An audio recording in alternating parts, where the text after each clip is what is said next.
आप सभी को जय मसीह की। हम बात कर रहे हैं जवानों के विषय में, जवानों को सलाह के विषय में। जहाँ पर बाइबल में सबोपदेशक के अध्याय में आप 11 का 9 वचन से आप पढ़ सकते हैं जवानों के सलाह के विषय में। क्योंकि परमेश्वर हो या शैतान हो, दोनों जो चुनते हैं लोगों को, वो सबसे ज्यादा जवानों को, जवान भाइयों को और जवान बहनों को चुनते हैं। क्योंकि जवान लोग बाइबल पकड़कर वह दौड़ भाग करके परिश्रम के साथ सेवा करने के लिए पहुंच सकते हैं, या जवान बहनें हैं वो भी पहुंच सकते हैं। शैतान भी ऐसे चुनता है कि जवान लोग किसी के पेट में घुसार दे और तुरंत भाग जाए, तो कोई और बलवा करे, कोई झगड़ा करे। अगर आप देखना चाहे तो दंगे होते हैं या बहुत जगह पर झगड़े होते हैं, वहां पर देखना सबसे ज्यादा जवान लड़के रहते हैं। वो दंगे फसाद में बूढ़े लोग नहीं आते लाठी लेकर कि हम पूरे तरीके से लड़ाई झगड़ा करे करके, जवान लोग आते हैं। और जवान लोग ही पूरे तरीके से शैतान या परमेश्वर दोनों जवान लोगों को इस्तेमाल करना चाहते हैं। तो यहाँ पर उन्हीं जवानों के विषय में बाइबल कहती है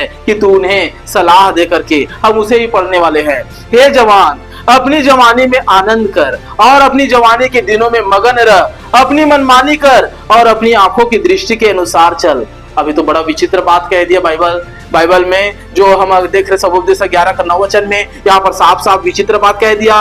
हे जवान, अपनी जवानी के दिनों में आनंद कर, अपनी मनमानी कर और अपनी दृष्टि के अनुसार चल। जैसे आज के लोग चल रहे हैं, मेरा घर, मेरा कपड़ा, मेरा शरीर, मैं चाहे छोटा पहनूं, चाहे और मिनी पहनूं और छोटा पहनूं, चाहे मैं बिल्कुल पहनूं ना। आज बहुत से लोगों की इच्छाएं क्या हो रही हैं, ऐसी चलती जा रही हैं। मैं चाहे इसको पीऊं या इसको खाऊं या इसको लड़ूं, मेरी मर्जी, मेरा शरीर, यही सब चीज चलती जा रही है। इसलिए बाइबल भी कह रहा है, इस वचन में भी स्पष्ट बोल दिया, हे जवान, अपनी जवानी में आनंद कर अर्थात मौज मस्ती कर ले, और अपनी जवानी के दिनों में मगन रह अर्थात पार्टी कर, ऐश कर, जो करना कर ले, और अपनी मनमानी कर अर्थात अपनी इच्छा में। मैं वही बात को बोला हूं ना कि आज बहुत से लोग अपनी मनमानी कर रहे हैं, बहुत से लोग अपनी इच्छा के अनुसार चल रहे हैं। मेरी मर्जी, मैं कहीं भी जाऊं या कहीं भी आऊं, मेरा शरीर, मैं कुछ भी खाऊं कुछ भी पीऊं, यही में चल रहे हैं। और अपनी आंखों की दृष्टि के अनुसार चल अर्थात जो तुझे पसंद आए उसको पसंद कर, जो देखना है चाहे गंदा हो चाहे अच्छा उसको देख। मोबाइल में रात दिन डूबा रहे, मोबाइल के रात दिन ऐसे को देख वैसे को देख, जो चीज करना है उसको कर। मगर एक बात परमेश्वर कहना चाह रहा है, उसे आप सब ध्यान से सुनिएगा। परंतु यह जान रख कि इन सब बातों के विषय में परमेश्वर तेरा न्याय करेगा। हालेलुया, यीशु मसीह की जय। इस विषय पर मैं बड़ा आनंदित होता हूं, क्योंकि एक समय में हर एक व्यक्ति के जीवन में ऐसे समय आता है कि अपनी मर्जी के अनुसार चलता है, अपने जीवन में जीता है, सोचता है कि मेरे जीवन में कुछ नहीं होगा, मेरे जीवन में कुछ विपत्ति नहीं आएगी, कुछ समस्या नहीं आएगी, और अपनी मनमर्जी में हर प्रकार के लड़ाई झगड़े, हर प्रकार के मारपीट, हर प्रकार के नशे करते हैं और सोचते हैं कि कोई हमारा कुछ नहीं बिगाड़ सकता। लेकिन परमेश्वर साफ साफ कह रहा है, परंतु यह जान रख कि इन सब बातों के विषय में परमेश्वर तेरा न्याय करेगा।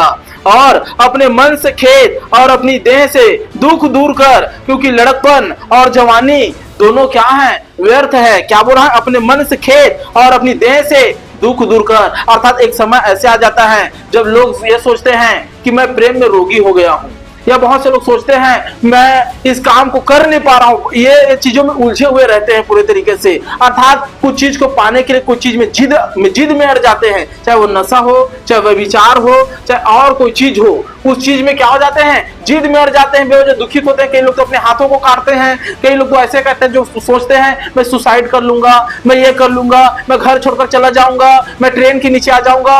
बहुत सारी बातों को सोचते और बोलते रहते हैं। कई लोगों के मन में बार बार आता है मैं लड़ाई झगड़ा करूंगा, मैं किसको मारूंगा, मैं घर जाते ही इसको पीटूंगा, इसको ऐसा करूंगा। उसके जीवन में तमाम लड़ाई झगड़े चलते रहते हैं। कुछ लोगों के चलते रहते हैं कि मैं इसमें जाकर सुसाइड कर लूंगा, मैं उसमें जाकर सुसाइड कर लूंगा, कोई मुझे एक शब्द बोलेगा मैं उसको जाकर तुरंत जवाब दूंगा, या तो मरूंगा या तो मारूंगा। ऐसी चीजों में पड़े रहते हैं। इसी जवानों के विषय में परमेश्वर कह रहा है, अपने मन से खेद और अपनी देह से दुख दूर कर अर्थात व्यर्थ की चीजों से हट, उस जगह से व्यर्थ की चीजों से हट जा, क्योंकि लड़कपन और जवानी दोनों व्यर्थ हैं। लड़कपन अर्थात आपको अभी इधर उधर लड़ते झगड़ते चल रहे हैं और अपनी क्या कर रहे हैं, जवानी में व्यर्थ के काम कर रहे हैं। ये दोनों ही व्यर्थ हैं। जवानी एक दिन, मैं पिछले वीडियो में भी बताया था कि सुंदर सुंदर लड़कियां, सुंदर सुंदर लड़के एक दिन बूढ़े खुसट हो जाएंगे, उसके गाल पिचक जाएंगे, उसके सुंदर सुंदर हिरनी जैसी आंखें वो पूरे तरीके से वो धंस जाएंगी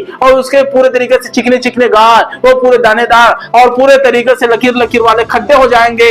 इसलिए परमेश्वर ने कहा लड़कपन और जवानी दोनों व्यर्थ हैं और कहता है अपनी जवानी के दिनों में अपने सृजनहार को स्मरण रख, इससे पहले कि विपत्ति के दिन और वे वर्ष आए जिनमें तू कहे कि मेरा मन इनमें नहीं लगता।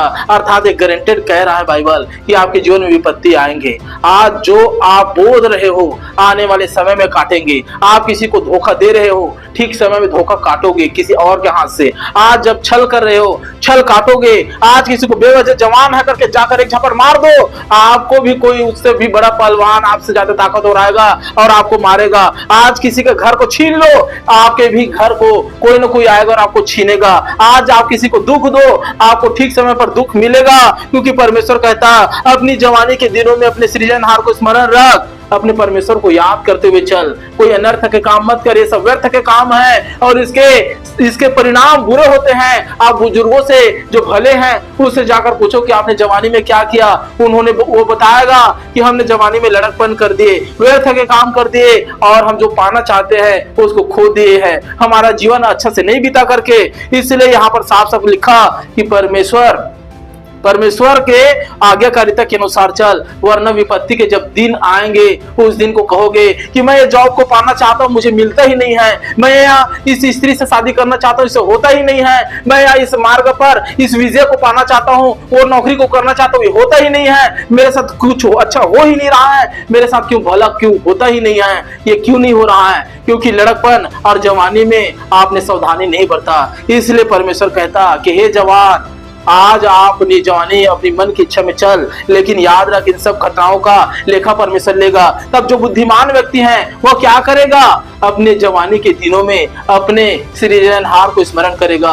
और बाइबल के अनुसार की बाइबल का वचन कहता कि कोई तुम्हारी जवानी को तुच्छ ना समझने पाए, कोई ना ये कहने पाए कि देखो ये बिगड़ा हुआ है, ये पूरे तरीके से ये पूरा पाप में डूबा हुआ है, ये व्यभिचारी है, ये हत्यारा है, ये जुआरी है, नशेड़ी है, गंजेड़ी है, ये ना कहने पाए। कोई तुम्हारी जवानी को व्यर्थ ना कहने पाए। इसलिए परमेश्वर की निकटता में आओ और यह कहना बंद कर दो कि मेरा घर, मेरा मन, मेरा शरीर, मैं खाऊं, मैं पीऊं। क्या आप अपने एक बाल को उखाड़ कर उसको दोबारा लगा सकते हो? या आपका अगर एक आंख फूटा हुआ है तो क्या उसे आप दोबारा उसको उस तरीके से उत्पन्न कर सकते हो? दुनिया का कोई साइंटिस्ट, कोई डॉक्टर आपके उस आंख को नहीं ला सकता, ना ही आपके एक बाल को जो आप उखाड़ दोगे वो उसे नहीं लगा सकता है। इसलिए मेरे विश्वासी भाइयों, खुदा ने, परमेश्वर ही ने आपको ऐसा बनाया है और वही कहता कि जवानी में अर्थात अपने इस उम्र में कोई ऐसे लड़कपन के काम ना करो कि बाद में उसको फल पछताना पड़े। इसलिए परमेश्वर में बने रहो और आज्ञाकारिता में चलो और परमेश्वर में अपने जवानी ही में परमेश्वर को प्रसन्न कर लो। धन्य है वे व्यक्ति जो अपने जवानी युवा व्यवस्था में ही परमेश्वर को प्रसन्न करके पा लेता है। ऐसे व्यक्ति सोच कर तो देखो कि बुढ़ापे तक वो व्यक्ति कैसे चाल में चलेगा। जिस प्रकार दाऊद राजा जवानी में ही परमेश्वर को पा जाता है और पूरे बूढ़े होते तक परमेश्वर उसको कहता है मैं तुझे प्रतिफल दूंगा, मैं तुझे आशीष दूंगा, मैं तुझे लेकर चलूंगा। यहाँ तक कि वो बूढ़ा भी हो गया था। एक समय में दाऊद राजा जवानी में गलती कर देता है, जवानी में विचार कर देता है। परमेश्वर कहता है कि मैं तुझे और कुछ देने वाला था, लेकिन तूने ऐसा क्यों किया? जबकि जब वो फिर से पश्चाताप करता, अच्छाई मार्ग में चलता है, अपने जवानी के कार्यों को ठीक करता है, तो बूढ़त काल में भी जो उसकी जवानी की इच्छा थी उसको उसके सामने में रखता है, लेकिन दाऊद संभल गया रहता है। इसलिए मेरे विश्वासी भाइयों और बहनों, जो आप अगर यंग हैं, प्रार्थना दुआ में मन लगाइए, बाइबल की तरफ मन लगाइए। आज यह करके मत टाल दीजिए, मत अपनी इच्छा में चलिए कि मेरा मन, मैं आज जो करूं, नाचूं गाऊं, डिस्को में जाऊं, एक ही उम्र तो मिला है, एक ही बार खाऊं पीऊं और ऐश करूं और जो होगा सो देखा जाएगा करके। लेकिन जो ऐसे सोचते हो, मैं आपको यही बोलूंगा कि आप नादान हैं। आप लड़कपन में चल रहे हैं, लड़खड़ा रहे हैं, आप खराई में स्थिर नहीं है। जिस दिन आपकी दिमाग की बत्ती बाइबल के अनुसार जलेगी, आप समझ जाओगे कि आने वाले मेरा जीवन में कैसा दुखमय जीवन होगा करके। इसलिए परमेश्वर आप सबके साथ रहे। निश्चय आप समझे होंगे तो अपनी जवानी के लिए प्रार्थना करना चालू कर दे। इसी विषय पर मैं और भी ज्यादा लंबे टॉपिक में बात करूंगा आगे वाले वीडियो में। तब तक के लिए आप सबको जय मसीह की।